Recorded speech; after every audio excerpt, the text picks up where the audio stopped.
life of my little sister when she was in 4th grade, which would eventually lead to the demise of her careless childhood. Fateful news that would eventually change my family's life for the rest of our lives came on Valentine's Day just 4 years ago, and how we would view our lives would forever be changed. Today I'll be discussing one of the many diseases that complicates the daily lives of thousands of children and adults every single day. I have witnessed my sister living with this disease for the past 4.5 years, and I've watched her trade in her careless childhood for daily shots and fingerprints. Today, I will be informing you about the specifics of type 1 diabetes, the differences between type 1 and 2, and how diabetics can manage a daily lifestyle. Although most people have an idea of what diabetes is, most are misguided in their knowledge, which results in the numerous childish jokes and comments heard on a day-to-day basis.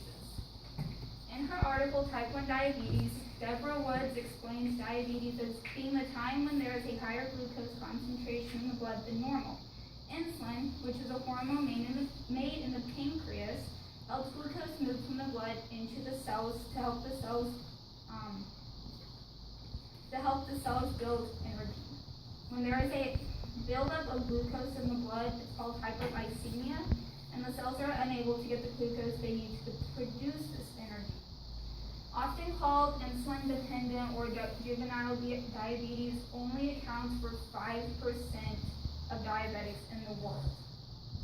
Type 1 diabetes is an autoimmune disease, which means that the body attacks the cells that makes the pancreas or makes the insulin within the pancreas. There's really no specific reason for why the body does this. No researcher has found the exact reason for why, but some researchers either believe that there's a trigger in the environment or there's some type of gene mutation that some people carry for this disease.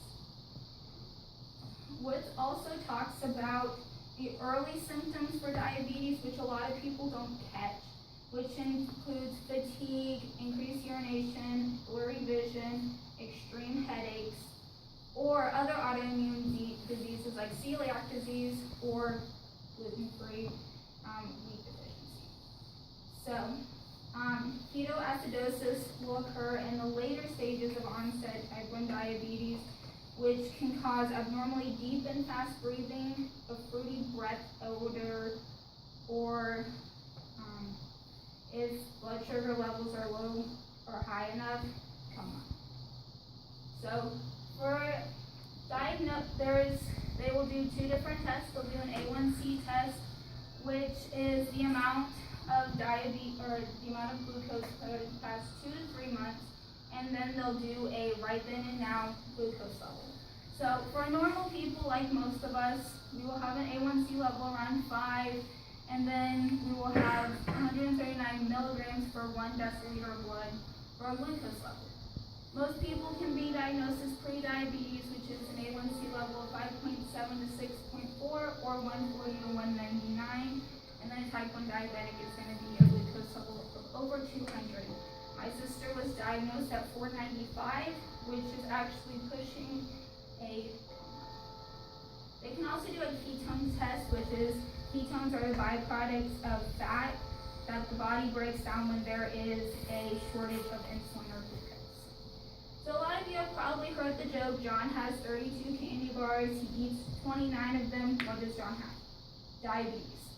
Type 2 diabetes has become the entire root of all fat kid jokes. But people don't realize that this disease that affects thousands of people, they don't realize what it really is. Maria Palazzo, in her 26th book, Mayo Clinic on Managing Diabetes, explains type 2 diabetes as building a resistance to insulin that your pancreas still makes. So in type 2 diabetes, your pancreas is still making the insulin it needed, but there's commonly an excess of fatty tissues that will make the cells become resistant to the insulin.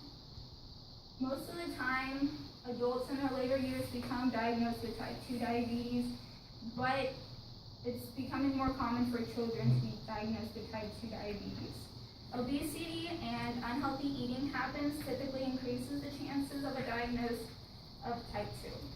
Because the pancreas still makes insulin, insulin shots like type 1 diabetics take are not needed. So typically you can be prescribed, there's many prescriptions that can lower the glucose levels in the blood, or just eating healthy and exercising can really help you turn the disease around. Collazo also mentions gestational diabetes, which is a branch of type 2 diabetes that occurs in the second half of women's pregnancies. And it basically just means that some of the hormones secreted during pregnancy increases the body's resistance to insulin. So, the daily life of a type 1 diabetic includes finger pricks, insulin shots, and blood sugar monitoring. The first thing that a diabetic has to do is check their blood sugar with a glucose monitor. They take a finger prick their finger, and then the little strip reads the blood and will tell you what your blood glucose is. And there's a lot, depending on ages, really depends on where you typically want to be. For a diabetic, you typically want to be around 100, 200, and then exercise plays a role, bedtime plays a role, but for specifics and time purposes, it's a little confusing. So, since glucose breaks down carbs in the body, diabetics count carbs, not calories. So, typically, a diabetic will take 1 unit of insulin per 30 carbs that they eat, or they will take 1 unit of insulin to bring them down 75 to 100 units, all depending on age. To save time and confusion, I will brief you about the basics of insulin that author Ian Scobie discussed in his Fast Facts, Diabetes Metabolism. So, there are 2 types of insulin. There is short-acting insulin, which is also used during the day, and then there is fast-acting during the day, slow-acting during the night. So, short-acting insulin typically has a 5 to 10 minute action period, which means it will start to take an effect 5 to 10 minutes after it is taken, and it will last for the next 3 to 4 hours. This kind of insulin is used at meal times and throughout the day to maintain a stable blood sugar reading. Daytime insulin can be distributed of 3 ways. Shots that are injected into the stomach, thigh, or tricep can either be done with a syringe and a vial where you physically drop it, or up here a pin which has already portioned out insulin that you use a dial to pick however many units that you need to take. Or there is the pump, which is a small machine that attaches to the body and has a little tiny tube that inserts right underneath the skin that will distribute insulin simultaneously throughout the entire day. Then there is long-acting insulin, which is used at night,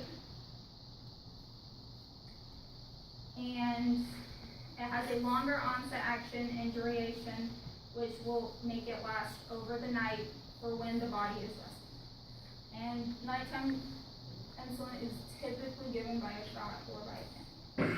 So today I have briefed you on the differences between type 1 and type 2, the daily routine of a type 1 diabetic, and explain the bare minimums of type 1 diabetes. I hope that now you have an understanding of type 1 diabetes and how it affects a lot more people than what you really think,